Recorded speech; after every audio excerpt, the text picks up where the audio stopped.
Welcome to Tales from the Booth. Um, I'm Mimi Maynard. There's my partner, Paulette Lifton. We are the co owners of this miraculous company. Um, we're both producers, voice directors, casting directors, writers, actors. We do everything, and we're very humble. Anyway, I have a lot to do today. Carmen's already laughing. Um, and two great, fantastic people are here. One is our student, who many of you know, Eddy De Los Reyes. Did I say that right? I did. Yes. You- And the fabulous Fabiola Stevenson, FFS. Hello. All right, so let me give you a little lowdown because we're going to share and then I got to do announcements. You know how it is. I haven't done this in a while.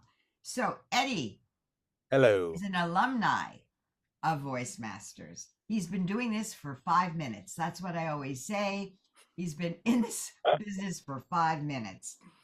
He has done so much dubbing work. I cannot tell you.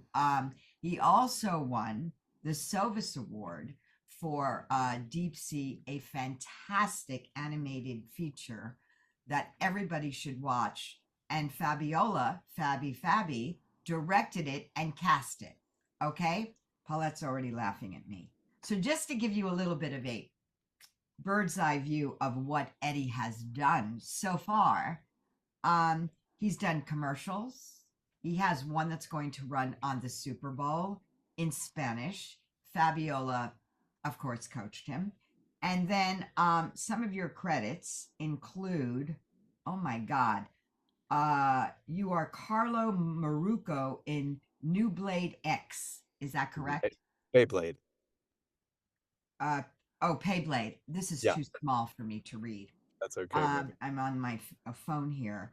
Um, he's been in uh, he's been in 100 Years of Solitude, which everybody should see. It's divine. He's been in a bunch of Love Is Blinds. He's been in The Man Who Loved UFOs. He was in La Luz del Mundo, Mhm. uh, The Playing Card Killer. Were you the killer? No. No, I was the Um, The Stolen Cup, which I happened to direct him in, and it was his first job. Disney wanted him. I almost killed myself, but he got the introduction to all of this through starting to dub. Um, you've been in so many things, I don't even know where to begin. But the main thing is, I want you to talk about how you got into this. Yeah, I really give a lot of my start in voice masters. If anyone asks me where I got my real start in voiceover, I always Mm-hmm. say the ladies of Voice Masters, Paulette, when we had our first lunch to talk about my animation demo, like God, feels like forever ago, but it was 2 seconds ago, according to Mimi. And private coaching with you, Mimi, way back then. And uh, I just started taking classes around LA, here and here and here, and I never really found like anyone was really listening to me. I felt like people were just kind of hearing me but not listening. And when I finally came here to Voice Masters is when I felt, oh, these people these people know what they're talking about. Paulette's an Emmy winner. Mimi's directed more films than she shares, and she's been in so much. So I started here, and my first dubbing job was with Mimi as my director. And as Mimi is my favorite quote from you, well, one of the trillions of ones that I have, it's you're only as good as your last job. And I made sure that I was always prepared and ready for every job that I ever had. And that led to more work, more work, more work. And that led me to my awesome friend and director, Fabiola. Like that preparedness for my job led me to Fabiola, which led to Deep Sea eventually. And the rest is all. Weren't you going to be in the medical field? before Yeah, we started this, actually, and you yeah. made you make it's sort of like Paulette with her hairdressing, and then she becomes an Emmy winner in this. But For years, I was studying to be a physical therapist. So I went to, biology, organic chemistry, and I wasn't bad at it. I had like a knowledge of it, and I still use it to this day. mhm. And, instead of going to physical therapies, which was going to cost an arm and a leg, I went to be a chiropractor, which was going to cost another arm and a leg. And I thought, oh, I'll be a doctor. Like this will be make me happy. I'll make money and be cool. But I had that creative spark in me, like screaming at the back of my head, like, don't do it. So a week into chiropractor school, I dropped out before like those student loans hit. And I'll tell you right now, going after your dreams is something I recommend for the whole world. So yeah. um, I have a lot to do, so I want you to discuss, especially for these new people that are here, Mhm. um, the the dedication that one needs to put into Mhm. voice uh, Yeah. training. Because a lot of people, call Paulette and I, and they go, "Hi, we do great voices," and I go, "Oh no, this is not about voices, guys. Mm-mm. This is about characters. This is about something entirely different." And I want you to speak to that for me. Yeah. I think, when we first started training together, you told me how important dedication was, and I really took that to heart. And I remember the first SOVAS I went to, I had no credits. I had one, the stolen cup with you, and I was just sitting there in the SOVAS Awards dressed up, and everyone's like, "What have you done?" And I'm like, "Absolutely nothing." But when I asked people what they had done, they all said, "I studied. I studied. I studied." Acting classes, spent time alone, doing the hard thing and just taking the time to listen to other voice actors, Hmm. listen to performances, just taking that instead of I mean, for like a year and a half, I had no social life. Not that I'm recommending that, but when I had time to goof around, I sat and worked, sit down and work. It's like hard to sit down and be like, okay, today I'm going to practice my monster voices, put that on your schedule as to-dos. That's important. It's like a form of self-love. That's what I believe. Okay, so just making a little bit of a left turn here because Yeah. that is extremely the core of what we need to do. Now I Hmm. want you to talk about networking and how important that is because Show you are up. the consummate networker. Show up, people. If your friend has a comedy show and it's their first one or their 20th one, show up. Absolutely show up for your friends. Support is super, super necessary in this industry. And if someone has a birthday or someone has something, I mean, I will do my absolute best to show up and to meet people and to ask what they do. I mean, I remember one time I was sitting on Valentine's Day, and it was a group of us singles, and I saw a guy who was having a pretty bad date, and I said to him, and I just like was like, oh, this is just a random story, but I talked to him, and he's was a director who cast me in something, but it's just like meeting people. Meet people and show up for your friends. And I can't tell you how grateful I am. I mean, Fabiola and I have a story about that. She she was screening of her movie, Ophelia. No, And por eso paran. got somebody here in the chat. Thank you. She was screening Ophelia, and I showed up because she said, "Hey, I'm having a screening," and I'd worked on her with two projects, and I was just like, "I'm going to show up for you, this director that I don't even know that well, but I want to see what her movie." Just showing up. That's all I can say. Um, and the events you went to the Comic Cons that talk Yeah, about some of the things that you went to, so that everybody can hear because you throw yourself into all these events and show up there. I do love going to a good con to meet other voice actors, to like Hmm. just congratulate them on their work. Coming from a place of there's no such thing as competition, just admiring people because they're just like you and I. They're we're all the same. We're all in this field together, and I love showing up. And the cons are great. I've met some casting directors randomly at cons, not even knowing who they were, and you meet other actors as well who end up becoming directors also. Networking is important. So go to the movie screenings, go to the cons, go to the video game conventions, go to the things that you Yes. love. If you want to be in video games, which I, have been in more in this year, I'll say go to the video game stuff. If you want to go to the anime, be a part of anime, go to the anime conventions, see what other people are doing. Um, what is your favorite, like, I don't know, your favorite role that you've done so far? Okay, so I have two. I have my NDA one, which I cannot wait to announce later this year in May, which I finally got the announcement for. That's a video game I cannot wait to share with you all. But as of the one that I can share with everybody, it is Nanha, this character that I played in Deep Sea. He is absolutely my favorite one. I got to really didn't use my voice, used a different kind of texture for it, got to play around, got to be uh he's just the best. Nanha's like my favorite. Oh, yeah. And how did you just give us a little bit about how you prepared for that? So, the audition was sent to me through Sebastian at Blue Digital, and I was lucky enough to get the clip. We got the video. So we got the video and it was in Chinese originally. And I mean, it was due the next day, like at like 9 a.m. I had plans that night. I remember I had a date that night. I I feel bad for this person, but I canceled because I told her, hey, big audition coming in. I'm so sorry.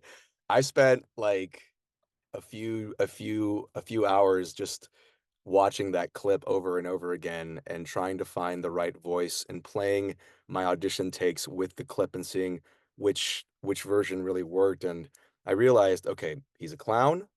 I used to be a preschool teacher. I could draw from that energy from myself. Okay. He's a little Mhm. crazy. I'm nuts. If you guys know me, I'm a little nuts. So I was able to draw Really? that from myself. Yeah, of course. I'm a little nuts. So I was able to bring parts of myself into non-HUD to make him more rich in my audition. And I think that was my biggest preparation, just spending the time with him to see who he was and see what parts of myself I could identify with. Great. Yeah. Um, what would you say to the new ones out there and people that aren't new, but the people that are in class or not in class? What would you tell them um, to do as far as people are always asking, how do I get into dubbing? How do I get into dubbing? How do I? It used to be looping, now it's dubbing because Yeah. there are no more network shows left. Yeah, right. So, can you talk about? Listen, you were lucky. You landed a job that is an anomaly, and Disney picked you to do it. Yeah. Okay. I picked you to do the other role, and they went, no, we want Eddie. I went, oh my, that whole thing. But Yeah. what would you say? Because a lot of people ask Paulette and I, how do we do this? How do we do this? How do we do this? Which will be a question for Fabiola too. Mhm. But what would you say you did beside just, that one thing? Because you still had to network quite a bit. Yeah. No, I think it was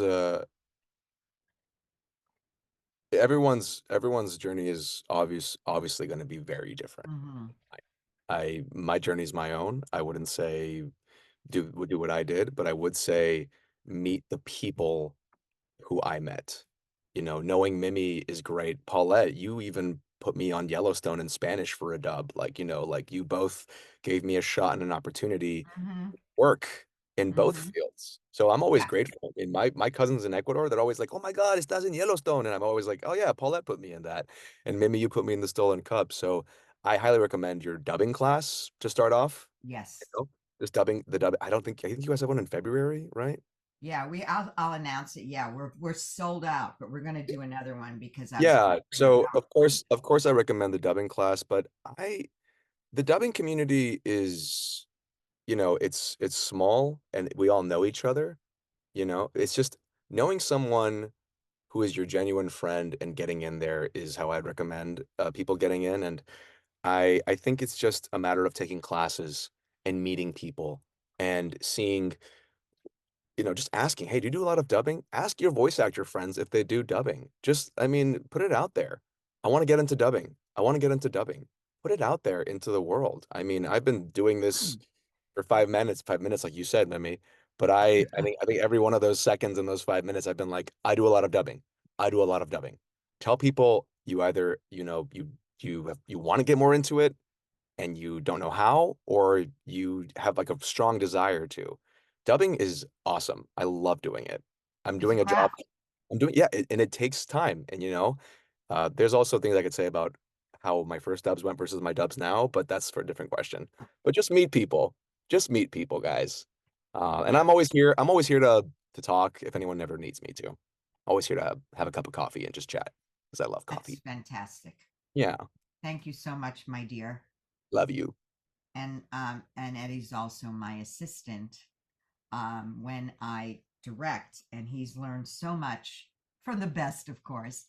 And and the ball being, are you all laughing? Because it was a joke, but not so much. Okay, That's the so real. um, anyhow, all right, I'm going to move on to the fabulous Fabiola. Woo! Fabiola is a legend, and I don't mean in her own mind. I mean, she is in this industry. She grew up in this industry. Um, she is a director, actress, producer, singer, you name it, translates in both English and Spanish. Uh, you've had a very unique childhood because both your parents were actors and your mother and your dad, but your mother, who you did a movie about and won a ton of awards for, was in this business. So you were a child of all of this.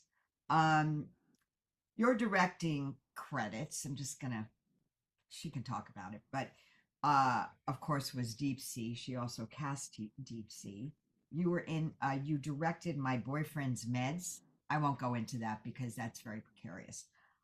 In Spanish, you did The Assassin in English, Curse of the Golden Flower in English, NC Shop Talk, which is a podcast you did.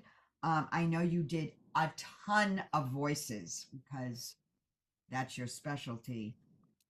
In Twilight Saga, Now You See Me, Selena the series, BoJack's Horseman. Oh my God, so much. The Adventures of the Amazing Spider-Man, Spider-Man, Ladybug, The Artist's Way. You've done, I don't know, 38, 40 audiobooks, among others, and you've won what, 3, 4, 5 SOVAS awards or voiceover awards. If I'm exaggerating, just take it. And then um and then your prize and your love is your Ophelia, which was the short film that was nominated for 17 awards and winning 8 of them. Oh my God. Best runner up director, actress. I don't know this person, Beatrice Aguirre. Is that her name? Aguirre. Ah, okay. That's my good. mom. Sense, Mimi. And you were creative manager at Disney, uh, character voices for Mexico, dialogue supervisor for DreamWorks, creative manager at Sony Pictures Entertainment, and you did a couple of mixes or more at Skywalker when they were there. So that's just a bird's eye view of what this woman has accomplished. So we have a lot to ask you because I want your input, of course, and then I want to take questions from people. Give us a little bit about growing up in this business and your parents. Your father also was like a star as an actor in dubbing. Yes. Go ahead. Hi, everyone. Thank you. Good to be here. Good to see everyone. I was born and raised in Mexico, and both my parents were actors. My dad mostly voiceover work. He was the voice in Spanish for Batman, Adam West, for Mission Impossible, Mr. Phelps, Perry Mason. He also did Radcliffe in Pocahontas, Zeus in Hercules, um, Triton, Little Mermaid. So you can gauge what kind of voice Wow. he had and the quality of actor he was. He was absolutely amazing. And my mother was a huge, mainly a soap opera telenovela actress. She did over 80 telenovelas and 100 movies, uh, theater, and she also dubbed Angela Lansbury on Murder, She Wrote for 10 years. So she was also a voiceover actress. And obviously, growing up around that, I had no other choice but to dive right into this.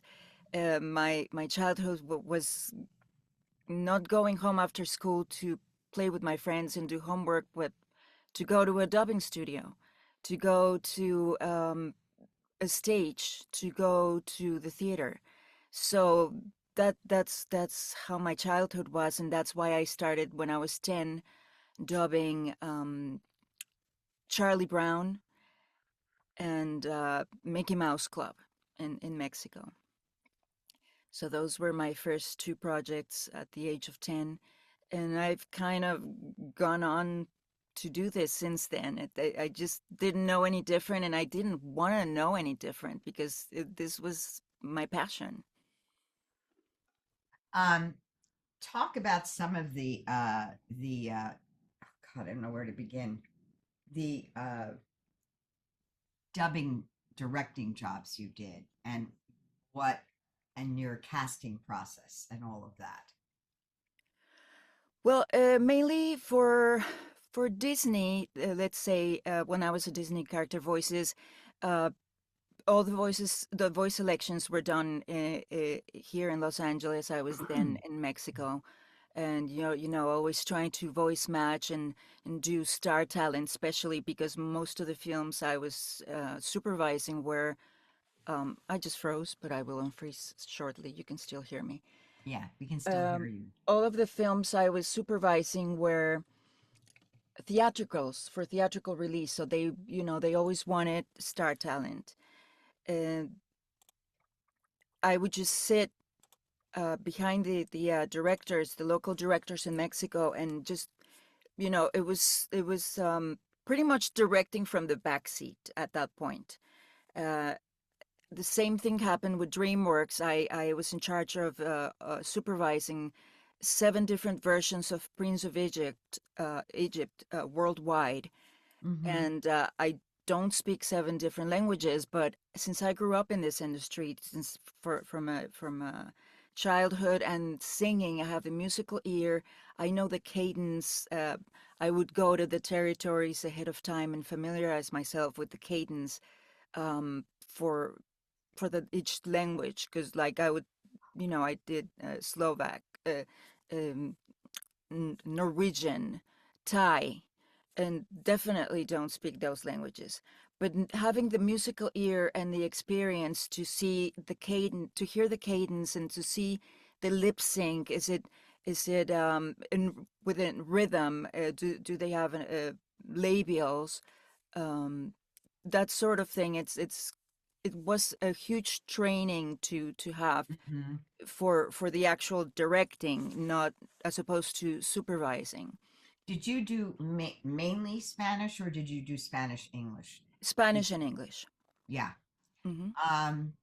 And regarding what was your favorite directing job? I'm just curious. You have a Directing favorite? job, I can't All pick different. anything else than Deep Sea, Oh, no because that wonder. has been that was an amazing challenge. That was from the moment I saw it, the moment the studio sent that to me.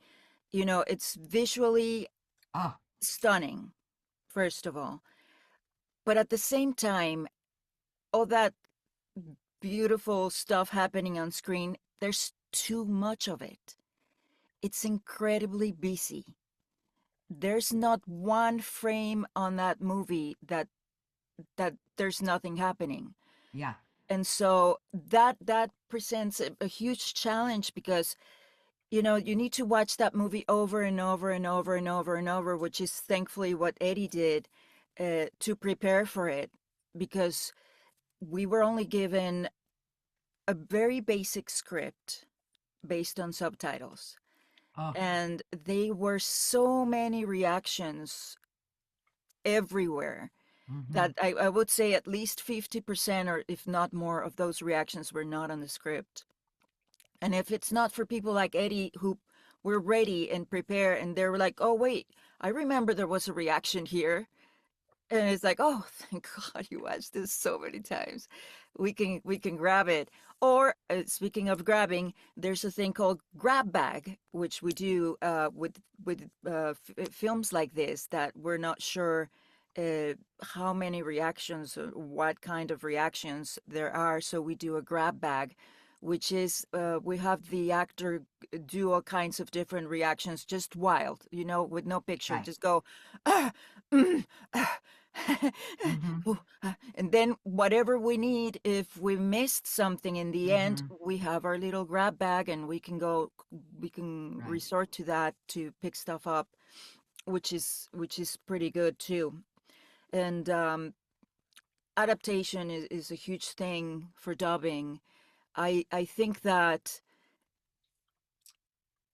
actors are the best adapters Yes, they are. because we know the rhythm, and we actually kind of rehearse it when we're adapting it, as opposed to just an adapter who just has a beginning and an end and just it fits, okay, that's good.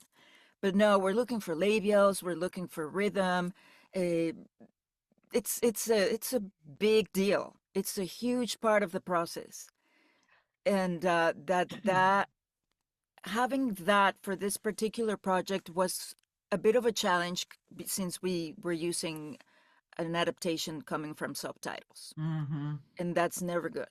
That's never good. No. And but thankfully, because I have the experience, and I when I'm rehearsing, I read along, I do what I would do as an adapter, and the moment I read it, I know it's missing something and I know what I'm going to replace it with. I just have that capacity, and it's like a gift, I guess, because I know it, I see it. And that's also a horrible thing to have, because when I watch other dub films on TV that I didn't direct, it's like, oh no, they should have said Uh-huh. this or they should have said that, and that was short, that was long. And I have a huge problem watching stuff Mm-hmm. that I didn't direct, because there's always something. And You I'm know, I'm a perfectionist. I don't know yes. if that's good or bad, but that's because I love so much what I do. To me, it's not, oh, we have X amount of hours to get this done. And I mean, we either do it right, or we don't. Mm-hmm. So that's super important for me to because I come from that school, from old school, that we put love into what we do, and we Nuance. do it right, not just because there's, oh, we have a budget. And I mean, yeah, I try to stick to the budget because I'm working for somebody, but I definitely do it right. That's like a big thing for me. And we take a lot of creative licenses as directors, as you know. Sometimes, especially dubbing foreign films, we need to change things to adapt to target audiences. So that's a bunch of that's a lot of things that directors need to take into consideration, that maybe some people don't think about as an audience. There's so much behind what is done, so that you can sit and with your popcorn and enjoy a beautiful movie like Deep Sea was. The Deep Sea was very much because my background in animation is stereoscopic 3D. And when I watched that movie, it's like it was almost done in 3D because you're covering so many aspects of the visual. That being said, what are some of the tips that you can give these actors in terms of craft, in terms of how to what is your opinion about that? I don't want to speak for you, but what can you give to our audience in terms of what they need to do as far as acting in dubbing? Because it's majorly different. than looping. It is. As if every studio had the chance and to give the actors the movie that they're dubbing ahead of time, it would be So much better. drastically different. It would be a lot better. But most of the time, we just show up and see for the first time what we're gonna do and rehearse it once and go for it. So it's challenging. You need to be very aware of if it's my job as a director is when you show up is tell you this is your character, give you a little bit of background, why this person is the way they are, and so if you have any questions, we'll talk about it. So that's important for an actor to have, but they also need to have the capacity of improvising, to just grabbing the bull by the horns right there and then, because there's no time. Sometimes you can't watch it ahead of time, and you just need to go with it. In order to do that, you need to have prepared yourself to have that ability to go train with people like you, to have that the agility to, oh, that's what that is, and grab it and have the acting chops to perform that character you're seeing for the very first time. Yeah. Because we're given no time. And No. there's so many NDAs Yeah. that, you know, we don't know. There have been instances, Fabiola, where I was able to get the movie to the main actors. And it was like night and day. Oh, in yeah. prep, but they won't do it. And basically, I don't know, you know, as an actress, I don't know what I'm doing half the time. I just go in and they tell me, and then you have to, like, it's like you have to be on your game. You But just have to. it's a big team effort, because Yes. Takes a I village. don't do it by myself. You guys don't do it by yourselves. So we're working together. And like me, I'm open to suggestions. Like when I give a direction and the actor has a different view, and I'm very open to communication with the actor, which is amazing, because I as an actor, I haven't had that experience a lot, to be quite honest. It's like, yeah, I'm the director and I'm the law. Do what I say. I Ooh, hate no, that. really? Yeah. So I've done a lot of projects that I don't even tell people I've done, because I'm not proud of them for that same reason. So, it's good to collaborate. It's good to collaborate. It all happens because of a team effort. Yes. Not one of us makes the result, the final result happen. No. It's all I of us together. Um, fantastic. Let's open this up to questions. And then does anybody have questions for Eddy, Fabiola? Stacy. Stacey, unmute yourself, darling. There we go. Hi. Hello. Hi. Hi, Fabiola. I had a question because I just want to know your director experience on this and if it impacts your perception of the actor you're working with. Let's say you're trying to direct a certain line of dialogue and your actor's not able to get what you're trying to do. Would you feel that it's kind of like offensive for the actor to say, "Hey, can I do 3 takes?" See which one is, if to see if that's what I'm trying to do. It happens to me every now and then, but I just want to see if that director doesn't like that. No, I don't think it's offensive at all. It's good that the actor is giving that opportunity to also have some input on how they are viewing that delivery. What it's sometimes or could be perceived as offensive is to give an actor a line reading. But there comes a point in a session when, if you're asked someone to do something a million times and they're just not getting it, respectfully, let me tell you how I would do it, and so I read it for them, but very respectfully, because line readings are like a very fine line for actors. Some are open to them and some are not, and it depends how you provide that advice or suggest that delivery. Thank Mm. you. Thank you. Teresa. I just wanted to say I was a big fan of Murder, She Wrote. I watched it every time religiously. And I love your grab bag idea. I want to start practicing grab bag reactions myself. That's a good thing to add to my repertoire. Excellent. Yes, it's wonderful. That's great. Anybody else? Come on, guys. Lyle. Hey there. I I know very little about dubbing, but it sounds like what you've described between the dialogue and the reaction Mhm. sounds incredibly tedious. Not just from the performance side, but I would have to imagine from the people that put all this together in the editing and things like that. Can you speak about just it sounds like it has to be a perfect storm for all these reactions and all the dialogue to come together in order for it to kind of match up, as you say, with yeah, what the original was. it's not. I wouldn't call it tedious. No. Tedious would be narrating an audiobook, and Well, I've yeah, done quite a sure. few. Dubbing is amazing. That's the word I use. Dubbing, it's the best thing because it's a job you go to and every day is different. So it's the opposite of tedious. And also, with technology now, the lip sync and the matching of the reactions and stuff is not as bad.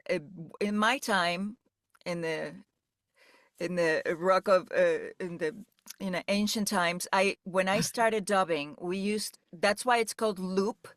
You know, when you have so many loops, it was a loop of film, and there were like 6 or 7 people in the studio, and we were dubbing the same scene, and the loop would go around, and if any of the 7 people there messed up, then we were all screwed because the loop had to go around for the scene to start over, and then they got it fairly right, and then they would have to go to another section and they would splice the audio. That was tedious. Now with Pro Tools, life is simple. I would say it's like it's cheating a little bit because it's not as hard. It's definitely hard. It's something you need to practice and be prepared for, like you would for any other career that you want to be successful at. So, but it's definitely not tedious. It's super fun. It's every day is different, and you sometimes you improve on the acting of the person you're dubbing, which is very rewarding. Like, I can tell you that from my experience. I'm the voice of Bella Swan in Spanish for the Twilight movies, and talk about improving acting on some of it. I'm sorry. I'm sorry, Kristen Stewart, but hello. I mean, Oh, and I want to say, I remember being in Ecuador when Twilight came out, and my uncle rented it, and he put on, the Spanish version. And I remember like watching it as a kid and being like, "Oh, that's an interesting voice." Little did I know that it was going to be my friend in the future when I was like, God knows how old, like 10, 12, 13, whenever that book came out or that movie. But yeah, Fabiola, you definitely made Kristen's acting way better. yeah, I mean, unfortunately you get to watch her in English, Lyle. But if you want to watch the Spanish, I think it's a lot better. I speak a little bit of Spanish, but Oh, go for it. I actually work in news, and I know enough to get information from people. You're never going to have me translate a soundbite. That's usually what I tell my producers. Oh, Yeah. hilarious. Paulette, thank you, Lyle. Yeah, there's a question from Bradley. He's not feeling vocally up to par at the moment because he's ill, but it's a question for Eddy. Okay. Well, it can also be for Fabiola as well, but specifically about your practice and workouts that you stick to for yourself, accountability, as it were. What are those practices exactly? I definitely, you know, when you're dubbing something, you have to make an uncomfortable, weird sentence sometimes work in someone's like, you know, matching the flaps and make like some weird dialogue fit, something that doesn't really work. And I would say tongue twisters are huge. Practicing a lot of tongue twisters before a session has always helped me get the speed out. And also watch dubs. Watch them. I know we all want to watch Money Heist or anything. Watch dubs. Yeah, and Paulette, I most my tongue twister practice came from Paulette, so ask Paulette for that recommendation. She has a big list. But yeah, watch dubs, watch Mimi's dubs, watch Deep Sea, go back and forth between a scene, watch it in Spanish or whatever language it was in, and then watch Chinese, and then watch it in English, not Deep Sea, I mean like any dub, but like Right. yeah, but watch it in the language and then see what the actor brought to it, and then see at the end who those actors are and see what they're up to. Just see that everyone is we all have the skills. Just a matter of practicing those skills and seeing what everyone else is doing so you can be in the ring and be in the conversation. And honing your craft. Exactly. And Nature. being honest and taking an acting class, because the second I finished my dub with Mimi, she goes, "All right, Eddie, you need an acting class." And I said, "Okay." She right away. So she sent me off, and then I was like, "I'm gonna take an acting class," because let's be real. I'll be honest right now. There were a lot of line reads on my first dub. Oh, who cares? You did great. Thank you. What I Um, I just want to recommend something I do that helps me a lot when Please. you know I'm stuck on a word or I can't the whole sentence. UX, overpronounce. UX, UX. And then after that, try your line. And that should help oh, you how quite a fun. bit. Just a simple one. UX. Remember that, Paulette. UX. Yeah, no, it's great. I think the value of watching dubs, because also not always watching the best ones, but sometimes watching the worst ones, you can Mhm. also learn a lot from stuff that sucks. What not to It's just do. the way it is. Yeah. What not to What do. what not to do on a dub. That's good. Yeah. Yep. There are some lately Yeah. some incredible dubs. But if you want to know them, you can email me or whatever. Because I watch good, bad, everything. Yeah. I did have another. Andrew Dotting, you have a question. Hello. Hello, Hey, friend. how's it going? Hello. Paulette and me, Eddie, it's wild to see you on the other side of the booth here. Just want to say like congratulations to you. I'm so proud of you. I've watched all of your entire journey. I'm just so proud of you, brother. So it's just really great to see you here. What would you tell Eddie of however many years ago 5 minutes ago, when you started all of this? What's the one bit of advice that you would tell 5 minutes ago, Eddie? 5 minutes ago, Eddie. Like I remember when I decided to finally start taking classes, and it was in like I was sitting on my own, like in the desert. It's a long story. But I was having like a come to Jesus moment, and I just if I could tell, because it was scary back then, but if I could tell Eddie from 5 minutes ago, like Mimi likes to say, hey, I would just say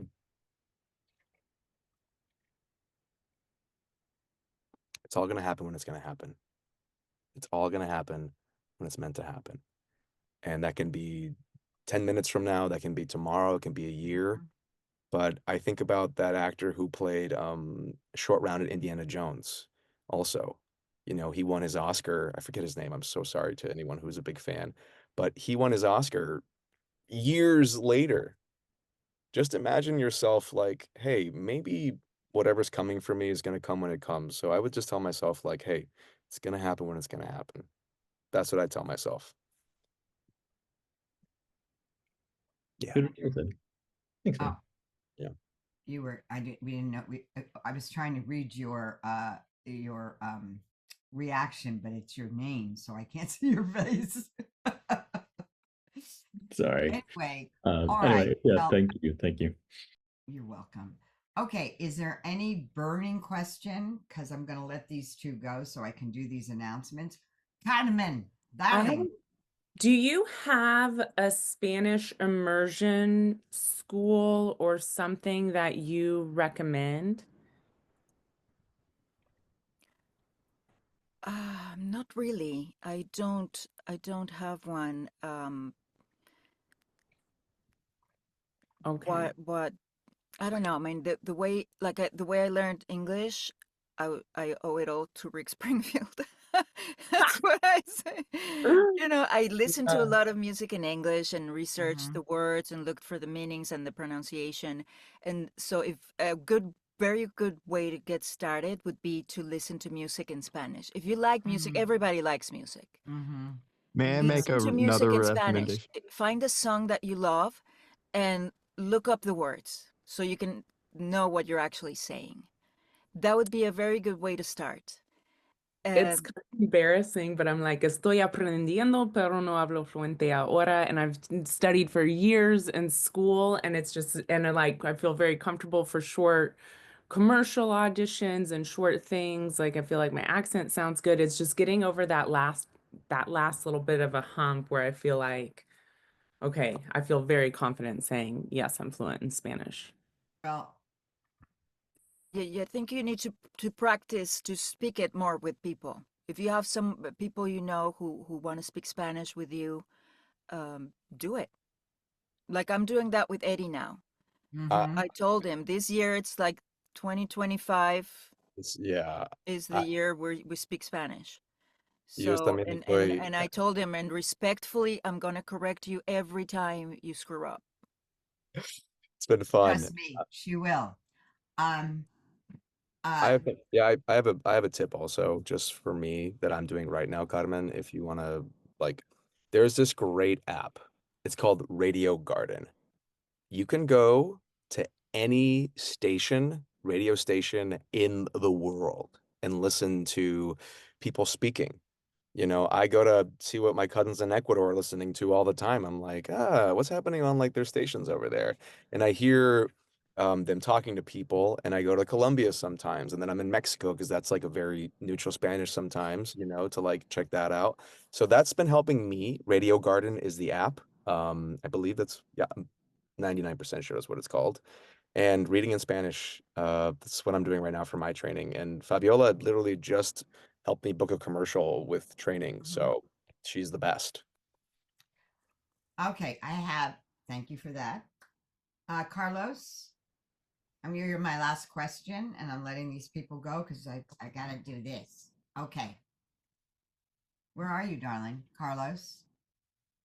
Where did you go? Oh, you're on mute. You're on mute. Oh, Unmute. okay. Finally. One little thing. First, I love to see everybody here today. And then now, Carmen, language is culture. Don't get so I would say scientific about learning Spanish as a language. Learn Spanish as a culture. Immerse yourself. Go with friends, watching television. Turn on those subtitles because that thing works in that respect. Read, listen to the radio, eat, dance. I mean, you gotta live. This is the thing. Fabiola mentioned something important. She learned English by watching, doing everything when here in the US. Now do the reverse as if you live elsewhere. Live elsewhere. That means no more English stuff, no more any other language but Spanish, and do it like really rigorously. And all of a sudden, guess what? The accent starts fading away because you don't say, no vas a decir las cosas así. Why? Because you listen to somebody else saying it, hey, no voy a decir las cosas así. Y de pronto el mexicano, órale, no voy a decir las cosas así. So you're going to be able to actually detect the differences and all of those things. Why? Because you're living in the culture.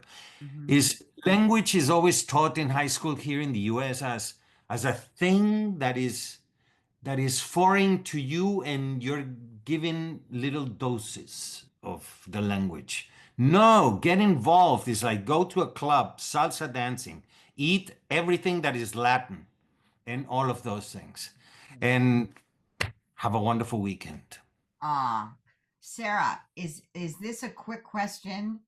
Because I have 2 minutes left. Where are you? Are you here? Sarah. Sarah, unmute. Sarah, unmute. Sorry, I didn't realize that. Yeah, it was just a quick question off of that same subject. So I have like, because I've taken a lot of Spanish, I feel like I can read it comfortably and understand most of it. So I do have that listed like on my resume as a language. I specify I don't speak it fluently, but I can read in it and whatnot, just in case it's needed. But my commercial agency sends me commercials sometimes for Spanish, and I'm like, well, I can read this, but I feel like I shouldn't audition for it because I'm not like from the culture. I'm not Hispanic or anything like that. So I've always been kind of like not sure what to do in situations like that, where it's not just speaking the language, but I might not be able to like properly. I don't want to be offensive. I don't want to Right. convey something improperly. So Yeah, that you don't have to be from the culture. Like I'm not American and I do a lot of commercials in English. yeah. You just need to be able to have the correct pronunciation. Like Carlos just said, you don't want to say "Hola, como estas," or you just saw all the backlash on that Emilia Perez movie. It's same thing. It's rough. And I just worked with Eddie exactly on that because it's very subtle, but you can tell when someone has an accent. And this day and age, all the directors and casting directors for commercials or dubbing, they will not let that go because, and you don't want to do that if you don't want to be in a cast where 99.9% of the people speak perfect Spanish and you have a slight accent, unless it's justified by the character who says, oh, she just came from whatever, and it's like, oh, she's making an effort to speak and it's part of the story. That would be lovely. But if it's not, then you're gonna stick out like a sore thumb. And like I just told Eddie, you never get a second chance to make a first impression. And the moment a director listens to you and hears that, they're gonna go, no, yeah, remember Sarah? Yeah, she had the accent. No, she won't work for our next project. So when you're ready to work on that first project, make sure you have a good accent or don't have one, rather. Thank you. All right. So now I am going to do the next section of this is what I have to do. Paulette's here, thank God, for announcing our classes. All right. I want to thank Fabiola and Eddie for being here. Thank you, Mimi Bless and your Paulette. hearts. You're just such a contribution to this community. And both of you are just wonderful. Eddie, we're so proud of you. No. You're really dedicated. Paulette and I just beam. And Thank you. Fabi, you're a role model for everybody, actors, directors, the whole thing. So Thank I you want to so much. thank you. You really, really gave us a lot. So again, loved having you here.